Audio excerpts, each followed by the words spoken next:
Coming up on Garden Talk. Once you end up with branches that are too skinny, that are in the middle still, because some genetics like to do that, you want to lollipop those as much as possible. You're going to get more production vertically. Some people don't find it to be a pretty looking sight, but if you do it just right, lollipop and maintenance your plants, you'll get more production that way vertical. And it's all about a leveled canopy, and that's where topping will help you out. You're just making sure you're not letting anything get like this. You don't want something low and something high. My first trellis is simply to train the plant. The second trellis is to support the middle branches. And the third trellis is to support the upper part of the branches. It's nice to be able to create that beautiful art and train a plant the way you see them being trained, but not put that much physical labor into it.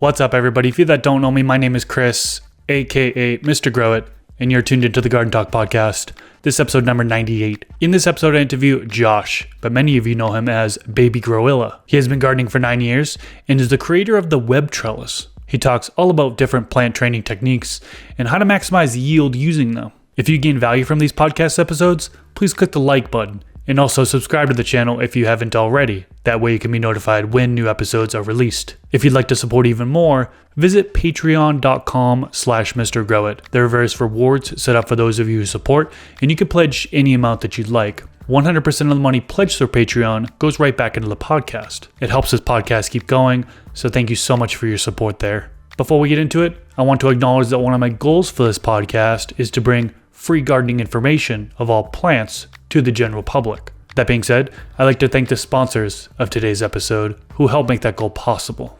Thanks to AC Infinity for sponsoring this episode. Their clip-on oscillating fan is awesome.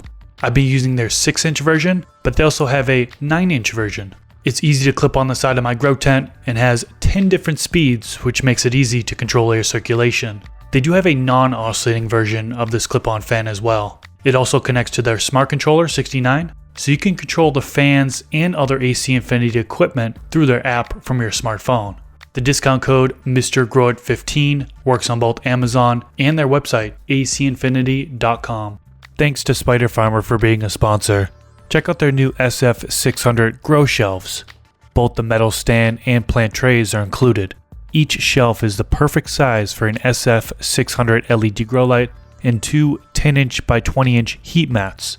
It's also on wheels, so it's portable and has dual locking casters. Use discount code MrGrowIt5 to save 8% on their website or 5% on Amazon. I'll leave links in the video description section below. And we are back. Welcome to the Garden Talk podcast. Today I'm joined with Josh, but some of you know him as Baby Groilla. How you doing today? I'm good. How's it going, Mr. Grow It? Just want to say hi to you and appreciate you for letting me on the show. And I want to say what's up to the whole Mr. Grow It fam. Yeah, thanks for coming on. Appreciate it. Today we're going to talk about maximizing yield with plant training. So there are so many different ways to train plants, and if you do things right, you can absolutely increase the overall yield. But before we get deep into that, let's do an introduction. Can you tell us a little bit about yourself and how you got into gardening? Yeah, so I was really active as a kid, and I used to really be into sports, and the one that took its toll on me the most was basketball. After a few wear and tear on my ankles, I found that this medicine helped me deal with the pain a lot better than other things. So after a while, I started to take advantage of the opportunity. In 2010, they started well, they didn't start. That's when I heard about it. The program, the medical plant program, licensing. So that's when I started getting my hands dirty. That's awesome. So before we get deep into training plants, one of the things you had mentioned when I sent you over the initial list of questions is you had mentioned that the plant needs to be healthy, and you wanted to talk about plant health first. Talk to us about plant health. Why is that so important before you start training plants? So, before we talk about plant training, I'd like to obviously talk about plant health, because without a healthy plant, you really can't do anything. Although, a lot of people that are starting off, I realize people pop seeds and they have really healthy plants because they haven't gotten any viruses or any kind of bugs yet. But to people that probably, for the most part, have a clone where maybe there's a virus in there or some kind of pathogens, or even like it's good to start off with bugs and make sure you don't have bugs. And why your plant's sick, and most importantly, the worst one is when your stems get purple. It's really hard to train your plants. So like if you have purple stems in vegetation, not in flower, because those are two different things. Usually if you put the light too close in flower, you'll get like the plant itself will try to, what they call like shade itself, so it turns purple, and that's fine in flower. But in vegetation, if that happens and it's coming from a deficiency, then you have to try to correct it. And that's where you start digging. I like to start off making sure I don't have bugs that I can't see. But usually I'm really like very vigilant on in my garden, making sure I don't have that. And once I find out, if I find out I have like something in my roots or anything like that, I'll usually start off with like, I'll start off with 3 grams per gallon of peroxide. I use Sanidate, which is more concentrated, so it's probably a more concentrated dosage than you would get out of peroxide. With that said, though, I'll also use a little bit of dish soap, and that seems to like really help me out like in the root system. But what happens is I wipe out a lot of my my built up colonies of like microbes, microfungi, whatever's in there that it took me so long to build up, and I have to kind of like re-inoculate and get everything back in there. I'll put like, usually I like to use amino acids, fulvic acid, and humic acid all at the same time, which is, it's in the recharge, so that's kind of like a little bit of a cheat code. But if I want to get more of it, I'll just get it separately and I'll add it in there all in the same day. I'll put microbes, everything right back in. And after I see that I don't have any bugs or anything, what I'll do is the next step I'll take is I'll actually add magnesium.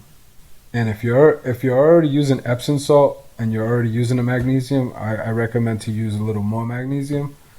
And I also recommend to use phosphorus separately in raw form. Usually, like if you buy like a product like raw, for example, raw NPK, they'll already have it in the they have it in raw form, so you can just go buy it. It's just real easy to have it in raw form. Add a little more of those 2 things, which is the magnesium I mentioned and the phosphorus, and that kind of covers you. And for the sake of having purple stems, along with the fact that you do have to make sure that your environment is correct. Once you get your environment correct and go over those 3 things that I just mentioned, that's like my process of elimination when it comes to purple stems. What exactly is the issue with purple stems, though? You hear people say that it's zinc. You hear some people say it's phosphorus. You hear some people say it's magnesium. You hear people say that it's for cold temperatures. Is it one of the things and not the other, or is it a combination of things, or what?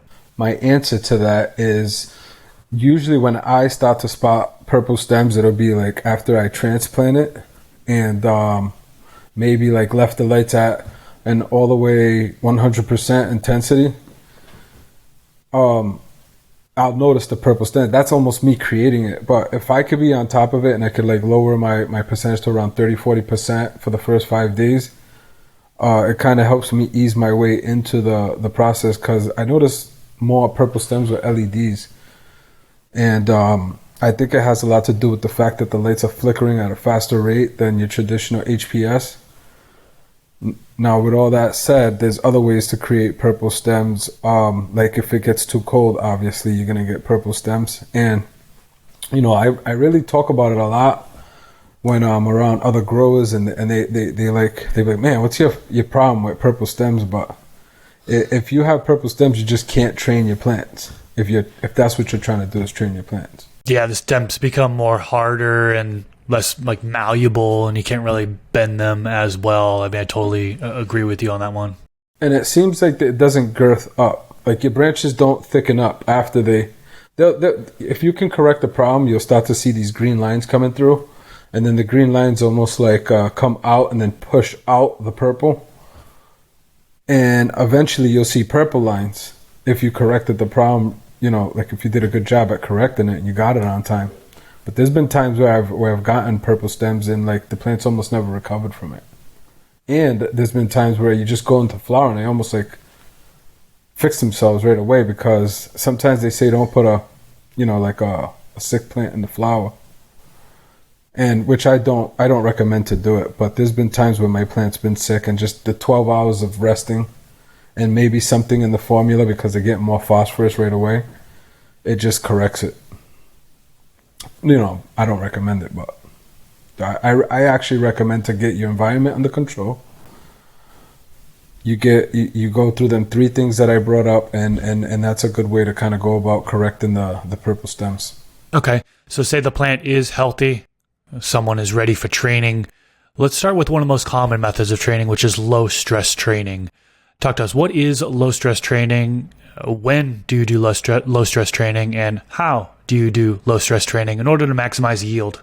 So one thing I do want to be clear on is that you don't need to necessarily do these practices that we're talking about, and it's not the only way to get maximum production. If you have like a tent and the law says you can grow 12 plants, then you could just basically what we're trying to do is create what a sea of green, and it doesn't matter how you do it or how I do it. It just matters that I fill it and I make it look the same.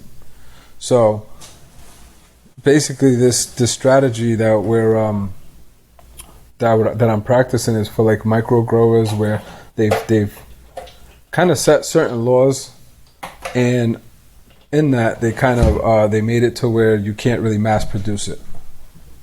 So like some people, micro growers, will make the best out of the 24. Some people even the 12 plants they have. So that's why people do this. And with that said, so what happens is when you only have so many plants to work with, you got a 4x4, you got a 6x6, and you're trying to train plants, and you only have 4 because that's what you want to do. What happens is when all the auxins, which are the hormones of that plant, are at the top of the plant, and when you pull these plants out, and if you do it properly with the right pruning, the middle branches are going to grow up. And when people are scrogging, which is the difference, is that's not what they're looking to do. They're looking to kind of do more branches, to where you're kind of focusing a little different when you're doing an LST grow and you're trying to grow a perfect bush of a plant. So to kind of shed a little more light on that, LST is when you pull the main branch down, or a couple main branches, you distribute the plant energy towards the middle of the plant, and it like I said, with the right lollipopping and defoliation, you can get colas in the middle, because that's basically what a lot of people want to do. They don't want to end up with the smaller buds. But very important, another thing I like to mention is it's important to not train the skinnier, not so thick branches that are in the middle, but to train only the big thick branches that were kind of like the ones that were too tall. You move those out. And once you end up with branches that are too skinny, that are in the middle still, because some genetics like to do that, you want to lollipop those as much as possible and leave it alone. And if not, if it shows you it has enough potential to do something, then maybe top it. But really, lollipopping is like one of the things that's more important than anything when it comes to growing, because if you gave me one style to grow right now and I only had one way to do it, it'd just be a bunch of plants and I lollipop them. So it really comes down to plant maintenance and plant health. We'll get into lollipopping in a little bit here. That is one of the questions on the list here a little bit later. I think one of the biggest mistakes that new growers make that are just starting to train is pulling that initial branch down. And you talked about like the hormones. And if you don't actually pull that branch down so it's lower than the other branches, then that main branch that you just pulled down is going to still continue to dominate. And, sometimes when the plant is young, you can't actually pull that branch all the way down to be lower. Sometimes you just need to do a slight bend to begin. But eventually you want to get that main top down lower than some of the other branches, so the plant will then focus its growth on those other branches. It happens time and time again with me, it can be tricky. It's not always easy to do, but I figured I'd mention that one. Yeah, I'd like to also add to that. And where I would want to add is, on top of what you said, sometimes you'll tie a branch down and it's not tied, good enough. And now this branch is like coming up, and now it almost like it just doesn't look right. If you could really hold that branch there, that's very important to be able to really firmly, whatever trellis unit you have, if you could just firmly hold it there and not allow it to come back up, because it's not what you were aiming for when you started everything. So speaking of, I started using the training clips in order to then train them later, and I noticed that a good friend of mine, he basically told me this would happen years ago, and I never tried it, but I wanted to do it for R&D. And when I put the clips on it, took them off, did everything right, I went to open them up again. I went to basically train the plant again, and it snapped. So I noticed that when you do that, you're creating that barky area where it gets like a knuckle sometimes, and even almost like a super crop style. And when you go to train it again, it's impossible. So just kind of talking from like my experience and basically how far I've gotten so far, I realized that it's not a good idea to get that bark on there at that shorter area if you're not aiming for a small little plant. If you're aiming to get like a bigger plant and you want to be able to train it or manipulate it, you could never retrain it after you already got that knuckle on it. So it just makes it that much harder. So going back to the LST, it's all right to low stress train and kind of pull the plant around and do what you want to do with it, but you're committed once you put the training clips, or you do any kind of tying down and creating that little knuckle at the bottom. Training clips, there's some people who probably don't know what that is. Can you just clarify what exactly you mean by the training clips? Are they just the standard garden clips? Or are you talking about the ones that actually attach to the actual stem? Yeah, I just started kind of doing research with them because I wanted to implement it in my garden. And I don't know the exact name of them, but they're the ones that everybody's 3D printing now, where you put it in there and it just kind of is in there. There's different strokes for different folks. It depends who you are and what you're trying to do. That's a perfect strategy for somebody that's not going to train the plant again. Because as far as my product testing went, that's what I tried to do, and it didn't work the way I wanted it to. I've never used those training clips that you mentioned, where it goes directly onto the branches. Usually I'm actually clipping it onto the side of the grow pot, just a regular garden clip, and then using just regular garden ties, like $2 at your local gardening store, and using those to tie down the branches to the side of the grow pot. Definitely a different technique there. There's so many different ways to go about it. Are you tying the branches down to the side of the grow pot at all? Or are you just using the training clips? So that like I said, that was just kind of like a trial that I did just to see how everything would work out. Obviously, I use the umbrellas, and what I do, it's a custom trellis that I designed. That it's not very giving. It doesn't give back, and once you open it, it's firm. It holds, and whatever I'm trying to train stays the way I want it to go. So basically, I was just trying to see if I could train my plants a little lower, at a lower point, because if you could get away with using the way I thought of it, if I could tie 2 or 3 branches down and it would make a difference a little shorter, I just wanted to see what that would do, and I didn't like the way it worked out for me.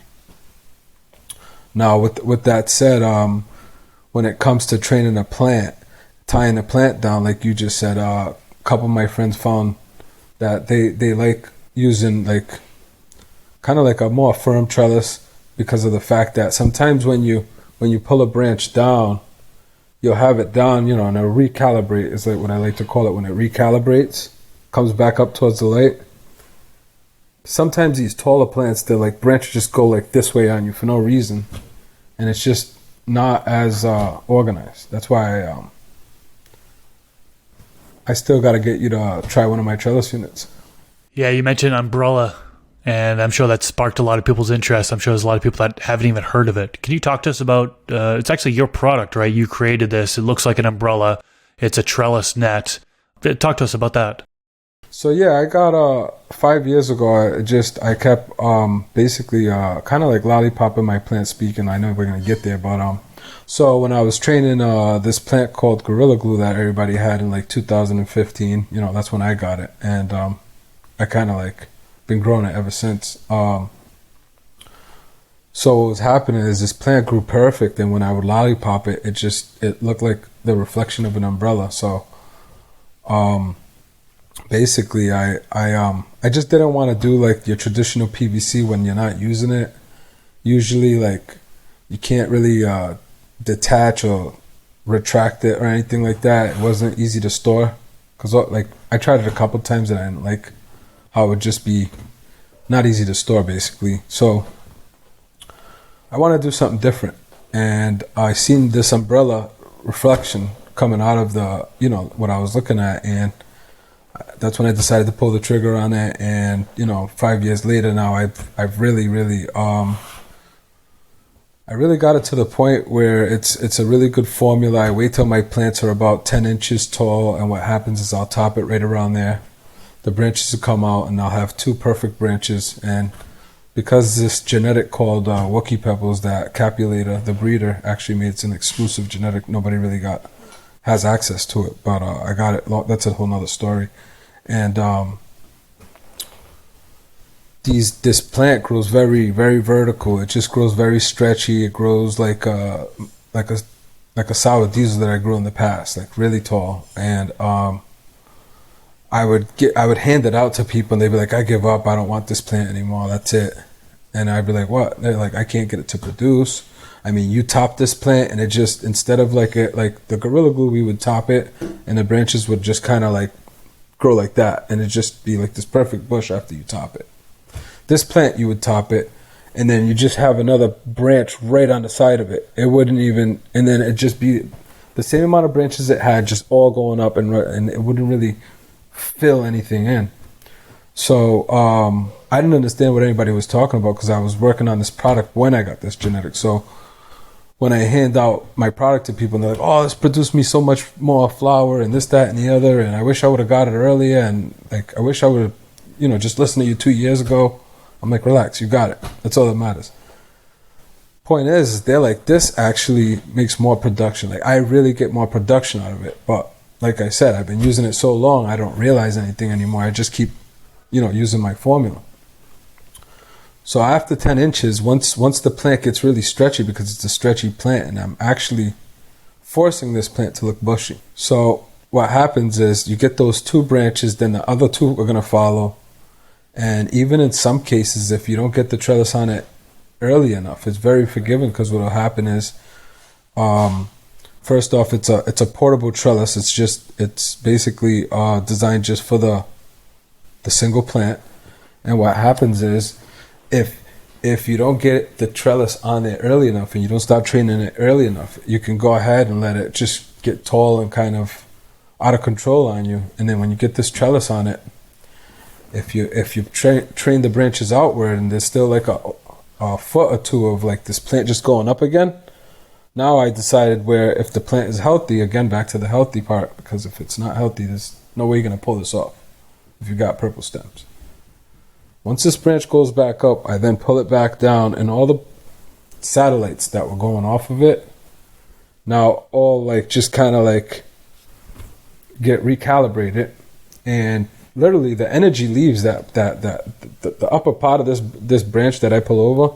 The energy, like you go back like a week or 2 later, and that thing's done. It just kind of goes up like 6 or 7 inches, and that's all you're getting out of it. But then you could get 8 to even 10 branches just going off of that one that are like, it puts that main branch to shame. What, like the way the oxidants get distributed to all the way, the branches furthest away from the one you just pulled is going to be the thickest brollicus, and then they're all going to be just gorgeous branches going up, and you can just create your own canopy when you're in control of your garden like that. And when it's an art and you're trying to grow craft flower, it's a beautiful thing to watch. It feels like an art, and it gives you more time to, clean, broom, mop your garden, make sure it's clean, because you're more efficient. You're not spending time grabbing a piece of rope, tying it down, grabbing a piece of rope, tying it down. That's okay for the guy with 4 plants in a tent. But when you're a micro grower and you're like basically a caregiver for a few people, and you're growing on a larger scale, then even if it's a basement, you know what I mean? Like it's nice to be able to create that beautiful art and train a plant the way you see them being trained, but not put that much physical labor into it. And that's basically why I did it. It looks like an interesting concept. It's definitely something I want to try out in the future, because I do find myself growing those tall plants and not wanting to tie down as much these days as I used to. And I think just putting that umbrella trellis in and being able to spread it out, it seems like it would be a little bit easier than doing all those ties like you mentioned. Now, my question is... I do want to butt in on that. I if you could hold your thought on that. So you're saying that you don't like training your plants, and basically what happens is they go vertical, and I love vertical growth. Like that's actually where I get my production from, is once I train the plants to grow horizontal, I then pretty much just leave them alone, and really it just looks like a bunch of small plants on the side of each other. So there's nothing wrong with growing plants that just go straight up. If that's what you're happy with, and you know how to, you have the right light that penetrates down to that lower canopy, you're gonna get more production vertically. And some people don't find it to be a pretty looking sight, but if you do it just right, lollipop and prune your maintenance your plants, you get more production that way, vertical. Yeah, I wasn't bashing it or anything like that. It's just people get really, when it comes to growing, people want to fight with you, and like that's why I like platforms like yours. And it'd be awesome if I can come on like other platforms and just have like a nice civil debate with people on these conversations, and nobody has to punch nobody in the face. Yeah, exactly. But what I was saying is basically like just the time consuming that it takes to tie down plants. So not so much disliking the shape, but more so like the time spent to tie things down. But I still do it. Anyways, back to my question was about the umbrella trellis. I just want to know, like, what are the dimensions of it? Like, are you, like when you put the trellis in, are you just shoving it down into the soil like a stake, like you typically did with a stake? How far down does it go into the soil? Like, how does that work? So, basically, I basically been working on 2 different bases, stands. And what it is one is I kind of make them custom to whoever, like say like you reach out to me and you're like, look, I got this situation going on. And a lot of the times I will consult with people and try to tell them, what are you trying to do? How many plants are you trying to have? And you do want to commit to this style, because, once you buy these, you're kind of committed to that style. So what I do is I have umbrellas all the way from 2 feet all the way to like 4 feet. And I recently started making them square. The stands go in the soil, and they're made about 13 inches out. They're really made to go into like 20-gallon pots, the ones I make for myself and local growers. But I make them smaller for anybody for whatever they're trying to do. And I make them like a little shorter than the pot, so that like there's like 4 inches of give, so that because I realized to put it actually in the soil, I got more results. So I had to go back to that. I was kind of like putting it out and over, and I was like, you know what, I'm gonna just make sure that there's an inch. If you could just get an inch of soil over that thing, I mean, those roots anchor it in, and then that's it. And usually the best time to use it is on transplant. So you're gonna transplant your plants, then that's a good opportunity to put the stand in, because it's just a stand. So what happens is you don't have to use the umbrellas right away. You can kind of just get that stand in there and then worry about that later. And another reason why there are different tiers to it is so that if you want to put a 2-footer and still make it through the door, you can. And, go to your, flower room with it and not have any, a plant that can't make it through a door. I just had a brain fart, I don't know why. But I didn't want to run into like having not be able to grab my plant from here and move it over there, basically. So what I did was, that's why I came up with that. And then once you get into flower room, If you want to put a bigger umbrella on it, you don't have to worry about, space restrictions through a door or anything like that. You could pull this other umbrella out that's actually way bigger, put it on, or if it's not, it's just I made it that way for people to have more options and be able to be more mobile, more access to every side of their room. Say your electrician needs to get in, your electrical panels on the other side of the room. You could just pot the seas in like 2 minutes, And you throw the second tier on whenever you want. You throw the third tier, fourth tier. You could just keep going with tiers. And like I said, that's where vertical production comes from. And I have to give a shout out to Cron, Don Grows, Cron under CHRONE _ Don Grows, because he inspired me. Between him and the Northern Scrogger taught me some techniques on how to kind of like make sure you don't tangle the wrong branches. Like when you're opening it up, it's one thing to focus on that, but don't let the branch get like tangled under the trellis. Get the right branches to go up again.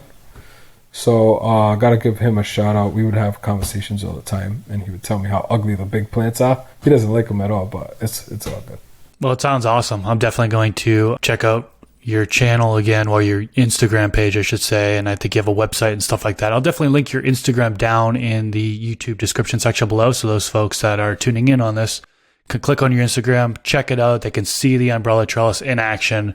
And let's move on to lollipopping. You mentioned that a couple different times. Some people consider this a form of training. Other people consider it a form of pruning. Whatever way you think of it, we'll still cover it here today, because it can definitely be very beneficial when it comes to helping to maximize yield. Talk to us about lollipopping. What is it, and how do you go about it? So lollipopping is pruning. It's just the word that I think, if you ask me on my outlook on it, I think it's just a word that we used to describe pruning, because that's basically what it is. You're pruning the plant.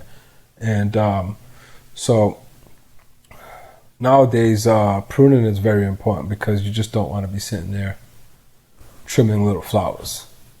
So if you don't want to, it's almost like, cry now, laugh later, because you're not going to be sitting there killing yourself later on when it's time to trim if you lollipop just right. It frees up microclimates from happening, where bugs can hide and mold can be created. And all these issues can happen inside there, because you're looking at your thermostat in the room and it says 60, but is it really 60, So it's going to help you stay away from issues. It's going to help airflow. It's going to help, in my opinion, the quality of your flower. Like I don't run into like quality problems, and I think that has a little bit to do with it. That's a part in the fact that I grow quality. Yeah, when I do lollipopping, I usually do the lower third, sometimes the lower fourth.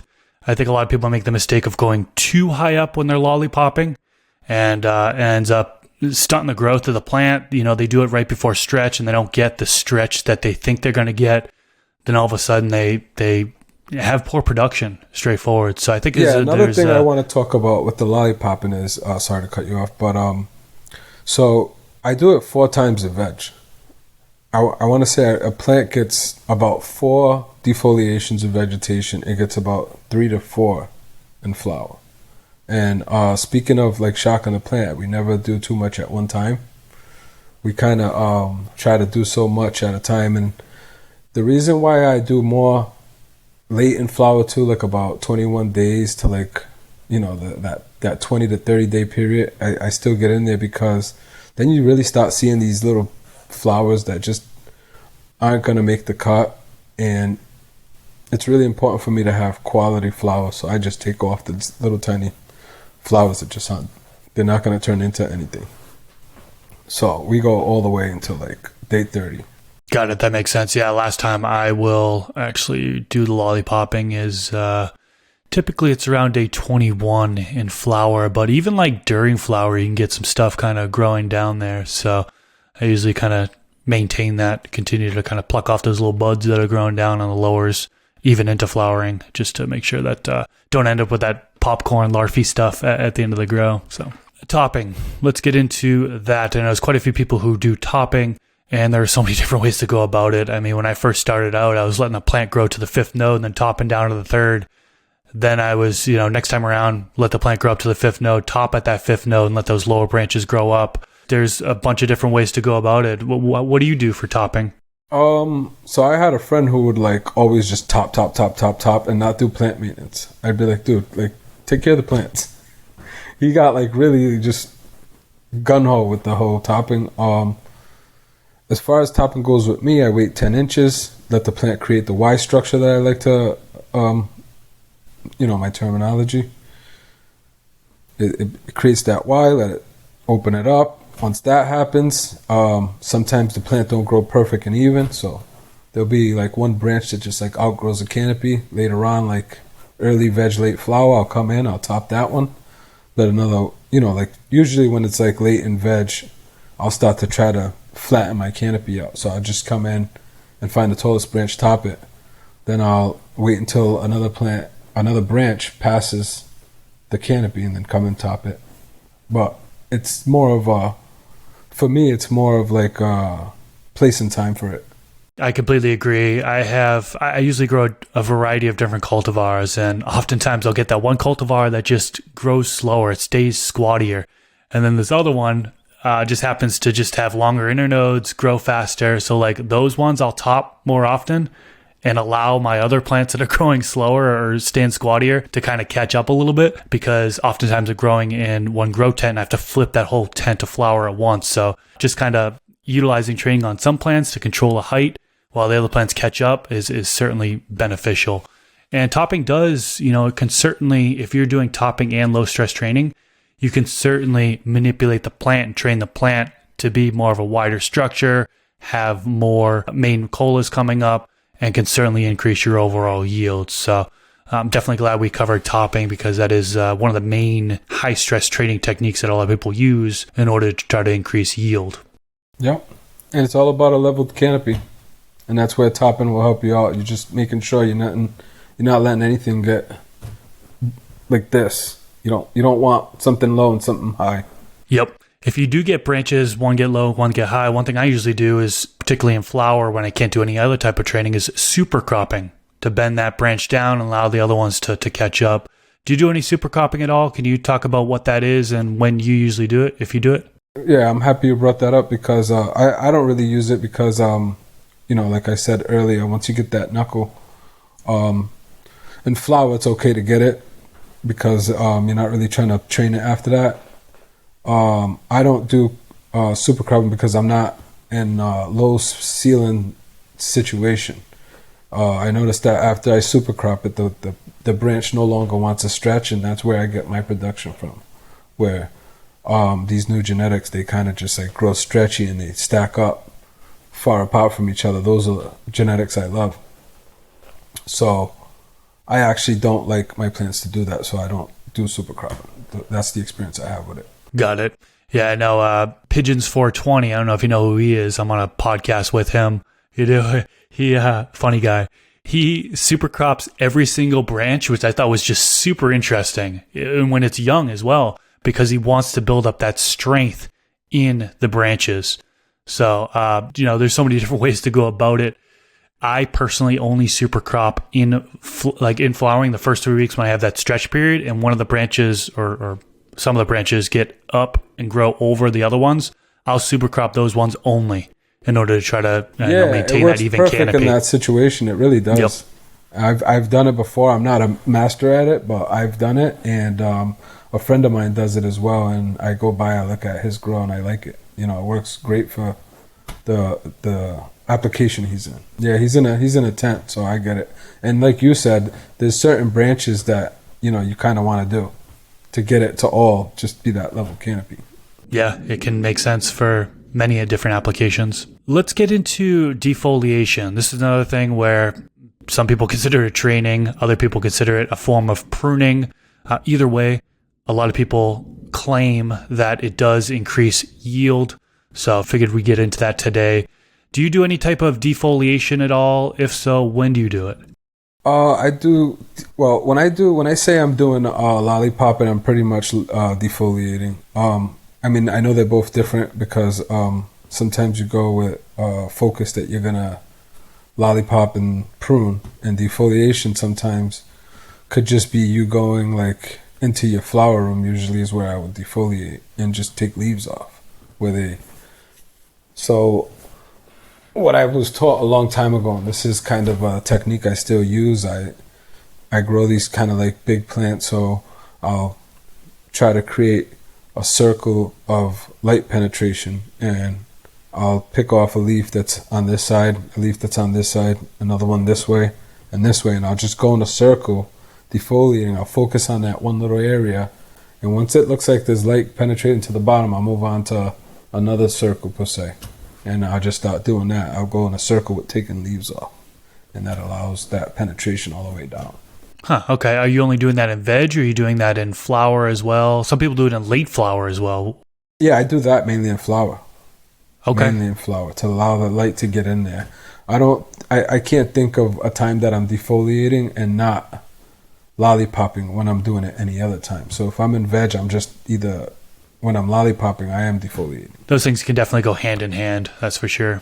Speaking of people, you said people use it as a training technique. And I've noticed that I think Beast Coast does it as well. He learned it from the Grandmaster level. level. Yeah. He learned that if you take these leaves off at the top, these big leaves, that actually trains the plant too. So that's a pretty cool little technique that I just learned just watching people. But that's a cool little thing. One of the things I like to do is really focus on defoliating like the center, like in the middle of the canopy, going down in, and kind of leaving those outer ones mostly towards like the bottom of the plant, the outer around. I like to leave those big bottom leaves there oftentimes because that could, and I call it the skirt method actually, because it kind of looks like a skirt in a sense. The reason why is because if you're coming across a deficiency, right, things happen, right? The nutrition, things could get out of balance in the medium, and you could start seeing signs of deficiency. That helps, right, to be able to see that happening. Because if you take off the leaves, well, then you kind of screwed in that sense, because then you don't really see the deficiency as well as if you had those lowers. So I figured I'd mention the skirt technique is kind of leaving those lowers as an indicator so you could see if you're seeing a deficiency or not. I had a friend of mine that just told me not to leave the skirt there because I used to. And ever since then, I just stopped doing it. So there's no rhyme or reason, but I don't leave the skirt there. Yeah. I mean, what are you talking about, vegetation or flower? I usually do the defoliation in like veg before flipping the flower, and then I'll keep it. And you leave the skirt on? Yep. And then I'll keep it into flower. The first 3 weeks, I usually defoliate. I'll look to defoliate on day 7, day 14, and day 21, but oftentimes it doesn't need to be defoliated that often. Genetics is going to depend on it, of course. But yeah, I'll leave that skirt all the way through there. I don't, never really saw harm in leaving that skirt. The only thing, if there's a lack of airflow, then yeah, I'm gonna pull off the leaves there. But other than that, I'll just leave those bottom leaves there. You leave them all the way through too, huh? Yep. So different strokes for different folks. No, I mean, like I said, I don't do it, but it's not a rhyme or reason why I don't do it. All right. Well, we covered quite a few. I think the only thing we didn't really cover was fimming, and I think remember correctly, last time we spoke, you don't do any type of fimming, right? No, I don't do fimming because I'm just not something I ever got into. Plus, it kind of creates more branches, and I'm not too crazy about more branches in certain scenarios. Okay. Are there any other plant training techniques that we didn't cover that you'd like to talk about?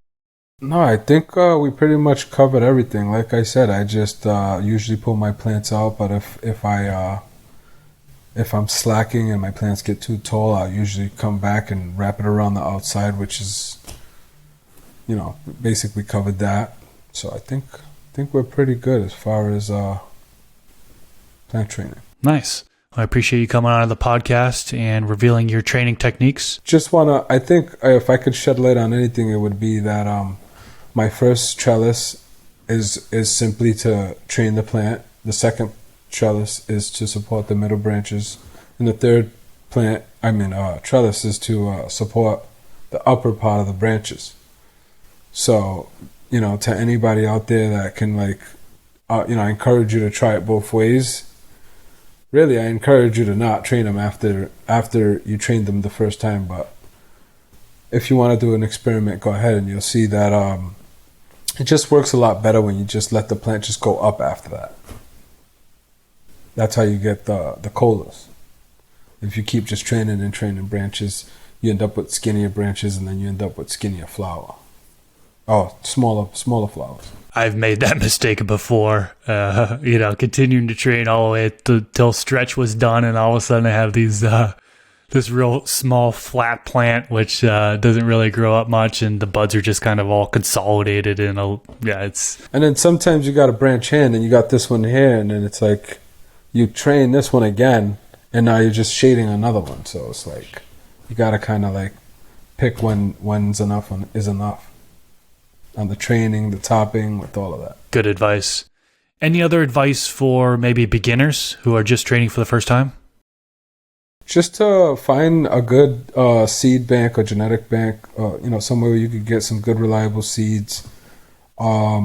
Pretty much start off there, get your environment under control. Tent is the best way to go about that because it retains everything a lot better than just trying to start off in a room that's going to not have... it's not going to be able to retain as well. So, a tent's very efficient. Make sure not to water too much because everybody makes that mistake. When it comes to cloning, don't fill the thing up with water. Actually, just leave a little bit at the bottom to where the roots actually have to go searching for it. And just if you're using LEDs, make sure to keep you could go as high as like 87. And keep your humidity as high as up to 65, and you'll be fine. If you could stay under that VPD for those LEDs, you do a lot better. HPS wasn't. It's not as. It's a little more forgiving because of. I guess they say that the HPS actually create heat. So for you to use a LED, you have to kind of like run your room a little hotter to kind of buffer that whole difference. So. Those few things I think are very important. Making sure because the clones are very important, of course. Your environment for your plants is very important. Humidity is very important when they're small. You could do them things and you get off to a good start. All right, good stuff. So wrapping things up, how can the listeners find you? And do you have anything upcoming in the future that you want to talk about? Pretty much nothing coming up in the future. I just been just working on this project that I've been working on since forever. Now, the Web Trellis, which is an idea that I patented, and trying to get it out there just so people could see it, use it, kind of like grow with use the Web Trellis style in their garden. It's always just it's an option, and I'm on Instagram as umbrella_trellis, and my backup is the Web Trellis. I'm gonna actually that's pretty much it. Just gonna be on there, and I am gonna build my different social platforms up, because right now it's basically only Facebook and IG, but moving forward, maybe even get my YouTube channel going. Start growing some tomato plants or something, and really start like crushing it and showing people how you get some really good production horizontal too. It's not all just vertical. Awesome. Well, like I mentioned earlier in the episode, I'll definitely have a link to Josh's Instagram down in the YouTube description section below. If you're on one of the podcast platforms, just search for him. You'll find him. If you enjoyed this episode, click that thumbs up button. Also, subscribe to the channel if you haven't already. Every single weekend, I'm releasing a new Garden Talk podcast, and I would love for you to tune into future episodes. Josh, once again, thanks for coming on. This has been it's been pretty insightful. I always like talking about plant training because there are just so many different ways to go about it, and hearing your way to go about it, which is different from my way, which is different than a lot of other people's ways, is interesting, and there's definitely some takeaways here. So thank you for coming on to the podcast today. Appreciate it. Awesome. All right, peace out, everyone. Catch you in the next episode.